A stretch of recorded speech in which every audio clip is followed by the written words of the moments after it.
Okay, let's wrap this thing up. This is 201, week 6, part 10. All right, so we're just about finished. Really just going to talk about the last little sentences of the story here. It is an interesting ending.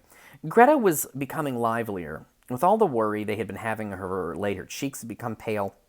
But while they were talking, Mr. and Mrs. Samso were struck, almost simultaneously, with the thought of how their daughter was blossoming into a well-built and beautiful young lady. They became quieter. Just from each other's glance, and almost without knowing it, they agreed that it would soon be time to find a good man for her. And, as if in confirmation of their new dreams and good intentions, as soon as they reached their destination, Greta was the first to get up and stretch out her young body. I've talked a lot about Gregor Samsa's being a bug, and I talked a lot. The way I put it for a lot of the story was his body. They don't like his body. They find his body to be repulsive, and I compared it to people who have deformities or disabilities or fat or I mean, other races also, but that's not really a family thing. But like, right, that people, that people's trans people. It's really interesting to me that the last sentence of the story is about Greta stretching out her young body, her acceptable body. It's a socially acceptable body. It's the body Gregor doesn't have. Gregor, the luck of the draw, or luck, bad luck, I don't know what to call it, but Gregor was stuck with a repulsive body that nobody liked. Greta is stuck with a great body that everybody likes. She just happens to have the right kind of body, and that means they can marry her off. I mean, let's stop for a hot second and imagine how this is going to go. When they say we got to find our daughter a good man, they mean, since she's so good looking, you can marry her off to a wealthier guy. And then what do you think they're going to do next? They had Gregor making money to support them, and now they're gonna marry Greta off to some dude, and I bet you they're gonna expect that dude to pay for Greta's mom and dad's apartment and pay for Greta's mom and dad's food, and I think Greta's new husband is going to be their new source of income. Now that they've gotten rid of Gregor, they don't have this shameful family thing that will prevent her from getting married.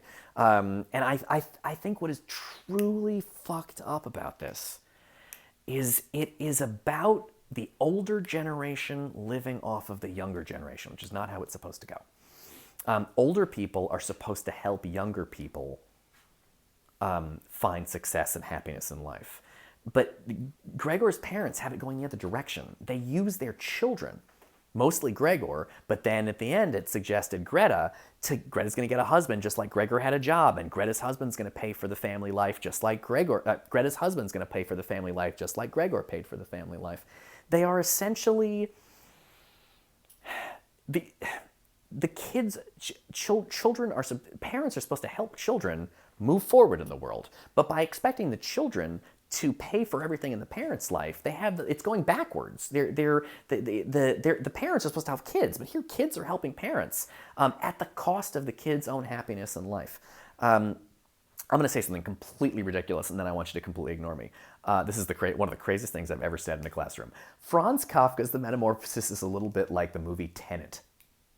Actually, you know what? Tenet kind of just came out, and I feel like I shouldn't spoil what it's about. But if you've seen Tenet, which a movie that makes no fucking sense, and I don't exactly recommend it, but if you've seen it, it turns out that the plot is very much about this. I guess I won't say anymore. I shouldn't spoil Tenet. It came out too recently, and it's all right. I'm going to leave it alone. But it's a little bit like Tenet. There is something really disturbing about the end of the story. But it's also very reflective of our modern day life. One of the ideals of America was supposed to be that children would live better than their parents.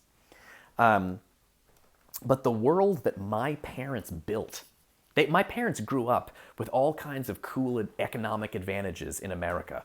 Like when my parents were growing up, they could get a minimum wage job that would pay for college.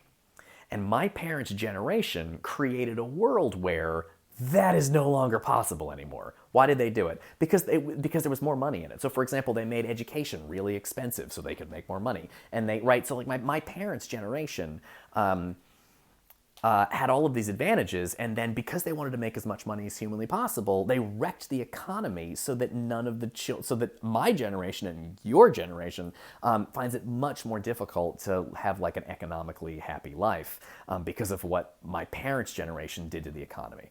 And I'm thinking particularly here of Republican politicians and what they did to the economy, and because they don't take care of people and they don't, right? They just, if they want to make their business, they make money, money, money, money, money. So this story, it's an intro. I don't know.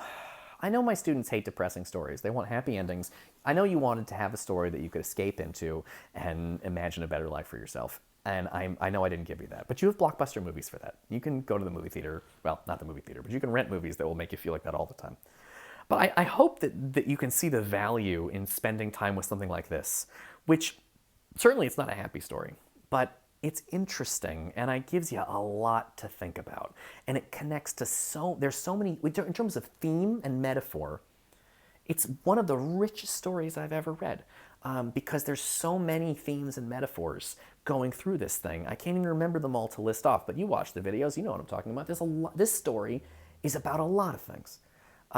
Usually when you see a movie, it's got a pretty simple point, like love will conquer all. And I'm not sure that's a correct point. But this story, I hope you saw some value in spending time with something this fucking depressing. Because it is depressing if you lived in it. Thank God you don't. But you can learn from it. Because it's not, you don't live in it, but you live in a place that's like that. And I think this story can help you navigate the place where you live instead of ignore the place that you live and live in a fantasy land for 2 hours. That's usually what people do. Life sucks. They're going to go live in a fantasy land at the movie theater for 2 hours and then go back to a sucky life. I think life sucks and you read this story and it helps you understand and navigate the difficult life so that it could be better. And I think it strengthens you. That's it. I think I'm done with this story. There's probably more Kafka coming. So I haven't quite decided what I'm going to do in the next 2 weeks, but there's probably some more Kafka coming. I love you all. Don't kill me. See you next week.